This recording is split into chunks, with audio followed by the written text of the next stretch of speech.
හරි එහෙනම් අපි යමු අද වීඩියෝ එකට. අද වීඩියෝ එකෙන් මට ඔයාලා එක්ක කතා කරන්න හිතුණා. ගැහැණු ළමයි හැම කෙනෙක්ටම ගොඩක් වැදගත් වෙන මාතෘකාවක් සම්බන්ධයෙන්. හැම කෙනෙක්ම මේ අත්දැකීමට එකපාරක් හරි මුණ දෙනවා. හැබැයි කවුරුත් දන්නේ නැහැ කොහොමද මේ වගේ අවස්ථාවලට හරි ආකාරයෙන් මුණ දෙන්නේ කියලා. ඔයා හිතන්න ඔයාගේ පිරිමි ළමයා එහෙමත් නැත්නම් ඔයාගේ ක්‍රෂ් එක ඔයා කැමතිම පිරිමි යාළුවෙක් දැන් නොකන්ට ඇකින්න ඕනම කෙනෙක් කවදාහරි දවසක ඔයාව එපා කිව්වොත් ඔයාව ප්‍රතික්ෂේප කළොත් ඔයා එක්ක කතා කරන එක නැවැත්තුවොත් ඔයාව මග හැරියොත් ඔයා මොකද කරන්නේ? ඒ අවස්ථාවේදී ඔයා හැසිරෙන්නේ කොහොමද? මෙන්න මෙතන තමයි කී මොමන්ට් එක. අද අපි කතා කරන මාතෘකාවේ ටර්නින් පොයින්ට් එක.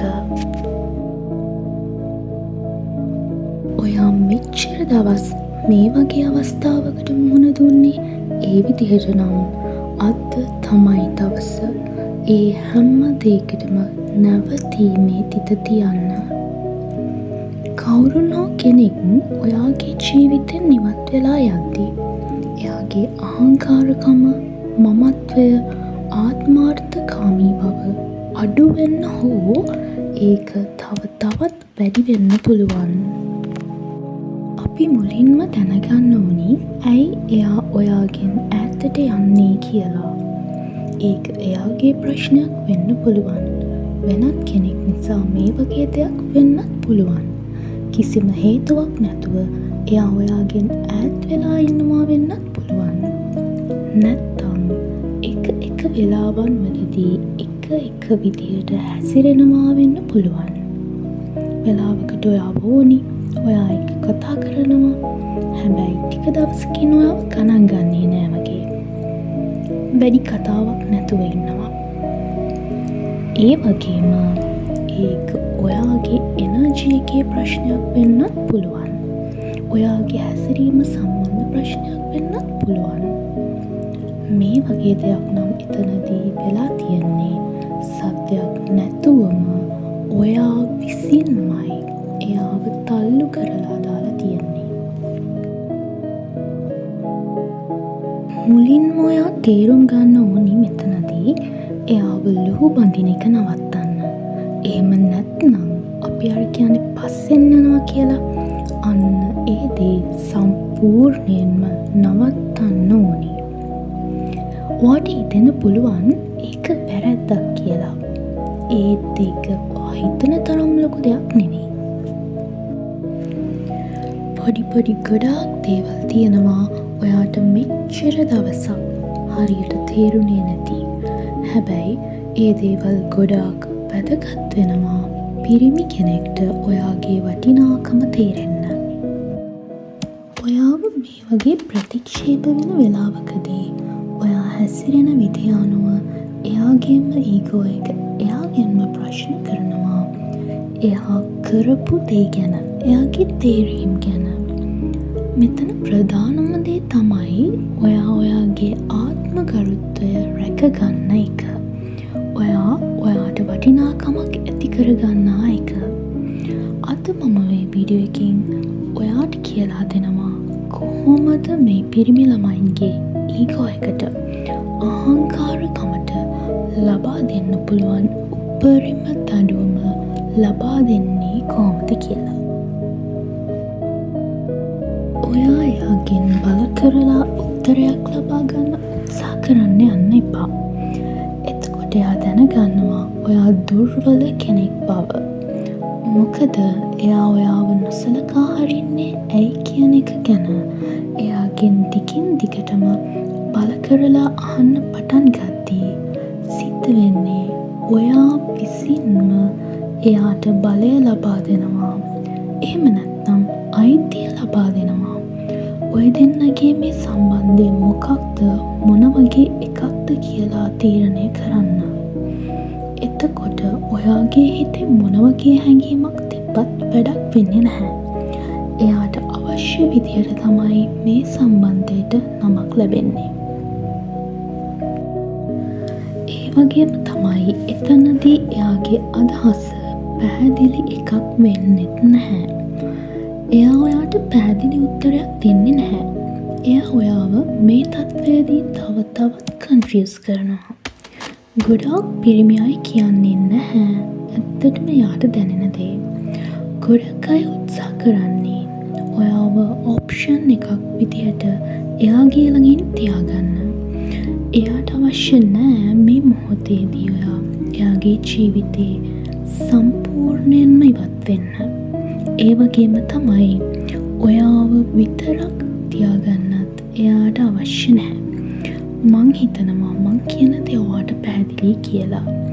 සරලවම කිව්වොත් එයාට ඕනි ඔයාවත් එයා ළඟ තියාගන්න. හැබැයි එයා ඔයාට මූලිකත්වය ලබා දෙන්නේ නැහැ. ඔයාව තවත් එක ගැහැණු ළමයෙක් විදියට විතරයි එයා දකින්නේ. ඒ වගේම තමයි තවත් පිරිමි ළමයි කට්ටියක් ඉන්නවා එයාලා හරිම හොඳයි, හරිම කරුණාවන්තයි වගේ ඔයාට දැනෙයි. එයාලා ඔයාගේ හිත රිද්දන්නේ නැති විදියට හරිම මෘදු විදියකින් ඔයාට උත්තරයක් දෙන්න උත්සාහ කරයි. මොකද එයාලා කැමති නැහැ ඔයාගේ හිත රිද්දන්න. මෙතනදී එයාලාගේ පිළිතුර විදියට මේ වගේ දෙයක් ඔයාට කියයි. ඔයා හරිම හොඳ කෙනෙක්. මම ඔයාට ඇත්තටම කැමතියි.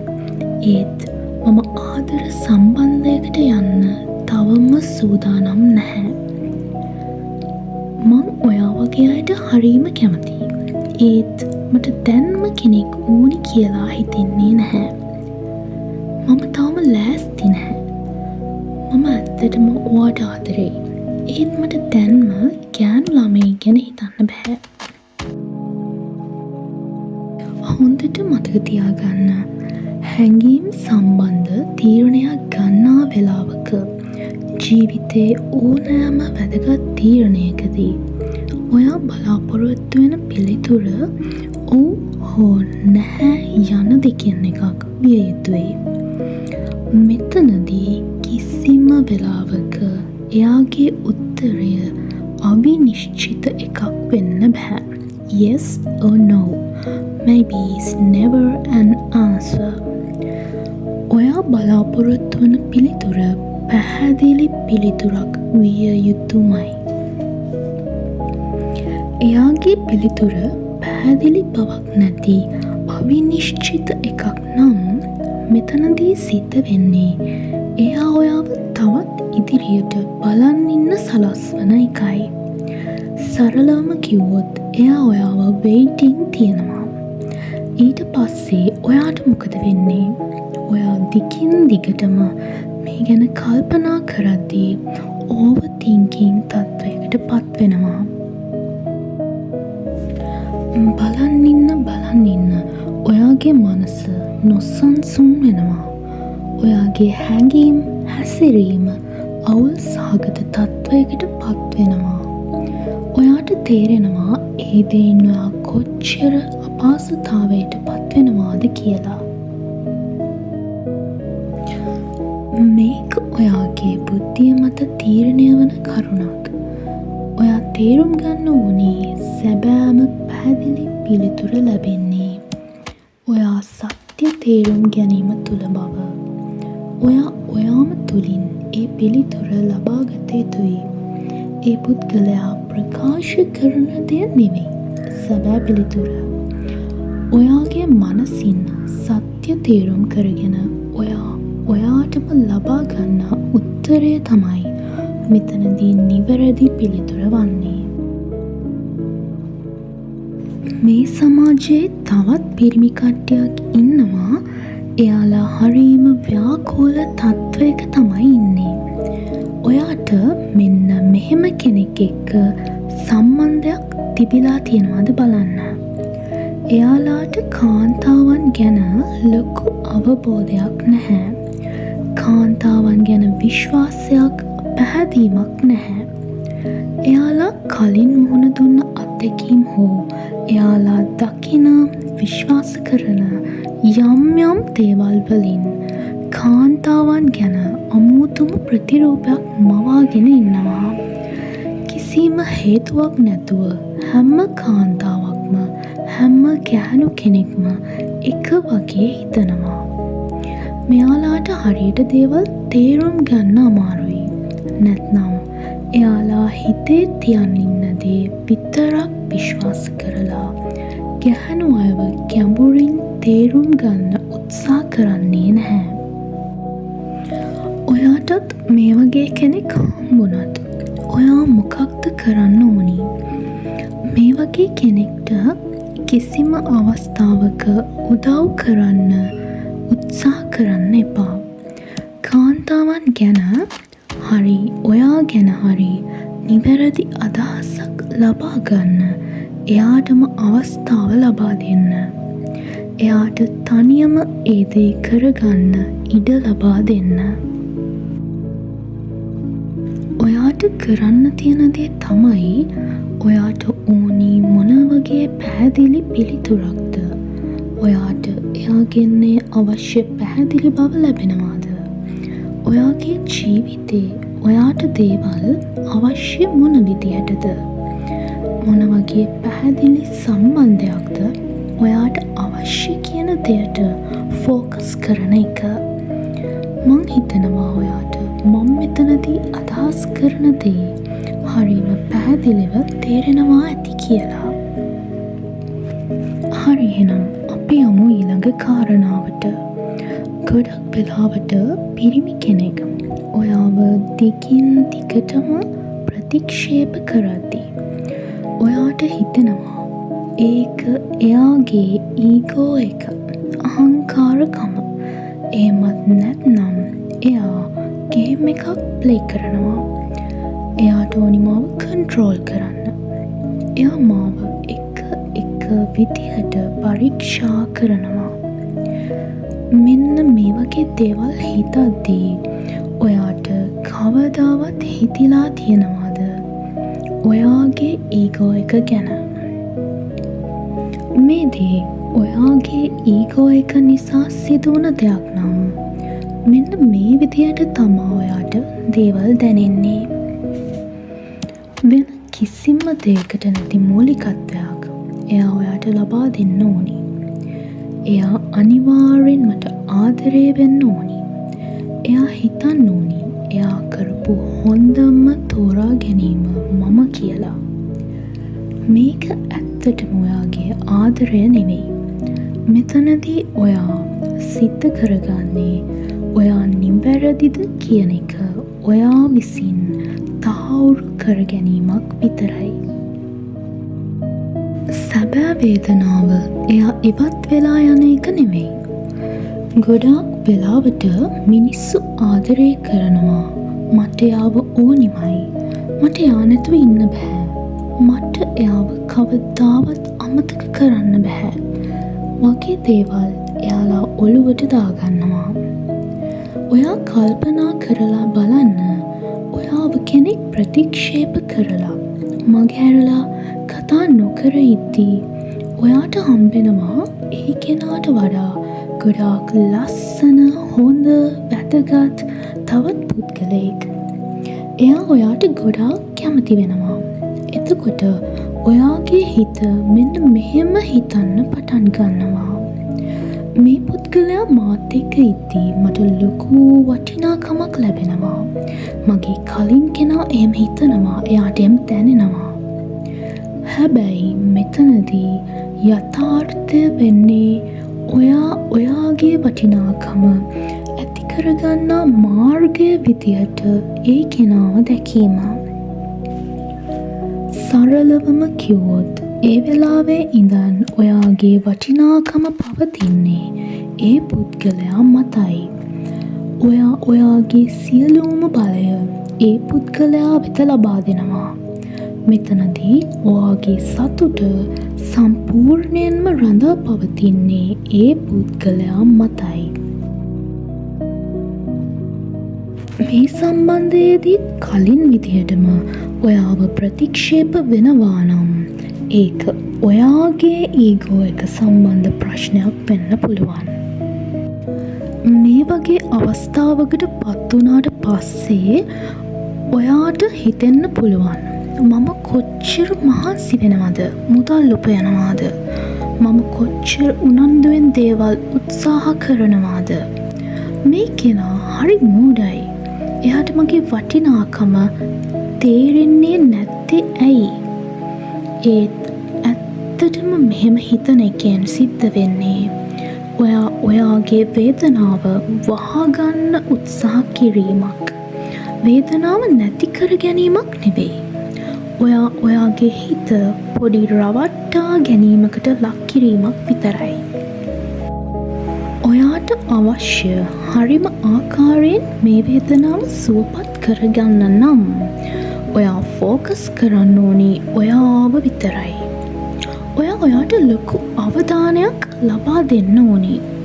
ඔයා ඔයාට ලොකු වටිනාකමක් ලබා දෙන්න ඕනි. ඔයා එයාව මනසින් ඈත් කරන තරමට ඔයාගේ එනර්ජි එක එයාට දැනෙනවා. ඔයා ඔයාට ෆෝකස් කරද්දී එතනදී ඇතිවන ඔයාගේ බලය එයාට ෆීල් වෙනවා. හැබැයි ඔයා නිතරම එයාව මතක් කරමින්, දුක් වෙමින්, කල්පනා කරමින් එයා වෙනුවෙන් බලන් ඉද්දී එයාට ඔව දැනෙන්නේ ඔයාගේ එනර්ජි එක හරීම දුර්වල විදිහට. ඔයාට දැනෙන හැඟීම් එයාට දැනෙන්න පටන් ගන්නවා. මෙතනදී එයාට ඔයා ගැන ඇති වෙන්නේ සුන්දර හැඟීමක් නෙවෙයි. කොහොමද එයාට හරියටම ඔයාගේ ශක්තිමත් එනර්ජි එක දැනෙන්න සලස්වන්නේ කියලා දැන් අපි බලමු. ඔයා මුලින්ම දැඩිව විශ්වාස කරන්න ඕනි මාව ප්‍රතික්ෂේප කරපු කෙනා මගේ ආදරයට සුදුසු නැහැ. ඒ හේතුවෙන් තමයි ඔහු මගෙන් ඈත් වෙන්න උත්සාහ කරන්නේ. මෙතනදී ඔයාගේ මනස තදින්ම මෙය විශ්වාස කරන්න ඕනි. ඔහු ඉතා දැඩි හැඟීමකින් ඔයාගේ ඔළුවෙන් අයින් කරගන්න ඕනි. මෙතනදී සිද්ධ වෙන ඈත්වීම ඔයාගේ එනර්ජි එකත් එක්ක එයාට දැනෙන්න පටන් ගන්නවා. මේක ඔයාගේ හිතට එකඟව ඇත්තටම සිද්ධ වෙන්න ඕනි දෙයක්. ඔයා හිත රවට්ටා ගන්න තාවකාලික උත්සාහයක් නොවිය යුතුයි. කිසිම වෙලාවක සෝෂල් මීඩියා හරහා හෝ වෙනත් ආකාරයකින් එයාට හෝ වෙනත් අයට පෙනෙන ආකාරයට ඔයාගේ වේදනාකාරී හැඟීම් ෂෙයා කරන්න එපා. ඔයා මානසිකව කඩා වැටී ඇති බව, දුකට පත්වෙලා ඉන්න විදිහ, ආදර සම්බන්ධතාවයකින් බිඳ වැටිලා ඒ ගැන වද වෙන බව කිසිම වෙලාවක එයාට පෙන්වන්න උත්සාහ කරන්න එපා. මොකද එතනදී ඔයාගේ වේදනාව එයාට නොදැනුණත් ඔයාගේ එනර්ජි එක සම්පූර්ණම පවතින්නේ එයා මත බව එයා දැනගන්නවා. එයා අඳුරන අය මාර්ගයෙන්වත් මේ දේවල් එයාට දැනෙන්න කරන්න උත්සාහ කරන්න එපා. එයාව දුකට වේදනාවට පත් කරන දේවල් කරමින් එයා එයාගේ දේවල් වලින් කඩා වැටිලාද කියලා නිතරම හොයා බලමින් ඔහුව මානසිකව පීඩාවට පත් කිරීමවත් නෙවෙයි මේ වගේ අවස්ථාවක සිදුවන හොඳම රිවෙන්ජ් එක. එහෙමත් නැත්නම් හොඳම පලිගැනීම. දරුණුතම පලගැනීම නම් ඔයාගේ නිහඬ බව. කිසිම දෙයක් නෝන ලෙසට හැසිරීම. ප්‍රතික්ෂේපවීමකදී ප්‍රතිචාර නොදැක්වීම. ඔහුගෙන් ඉවත්වීම හා විශේෂයෙන්ම ඒ පුද්ගලයාට යන්නදීම. ඔයාගේ නිහඬවීම තුළ, ප්‍රතිචාර නොදැක්වීම තුළ ඒ පුද්ගලයාගේ මනසේ සිතුවිලි ව්‍යාකූල බවකට පත්වෙනවා. ඔහුට කුතුහලයක් ඇති වෙනවා. ඔයාගේ එනර්ජි එක ශක්තිමත් වීමක් හා ආකර්ශනීය බවක් ඇතිවීම නිසා ඒ පුද්ගලයා ඔයාගේ එනර්ජි එකට නිරායාසයෙන්ම ආකර්ෂණය වීමක් මෙතනදී සිදුවෙනවා. අපි මෙතනදී මේ සියලුම දේවල් සිද්ධ කරන්නේ පිරිමි ළමයින්ගේ මනෝවිද්‍යාත්මක පැතිකඩ ඉතාම සියුම් විදිහට තේරුම් ගැනීමත් ඔවුන්ගේ හැඟීම් වලට හරියාකාරයෙන් ප්‍රතිචාර දක්වන්නේ කොහොමද කියන එක තියුණුව අධ්‍යයනය කිරීමත් සමගයි.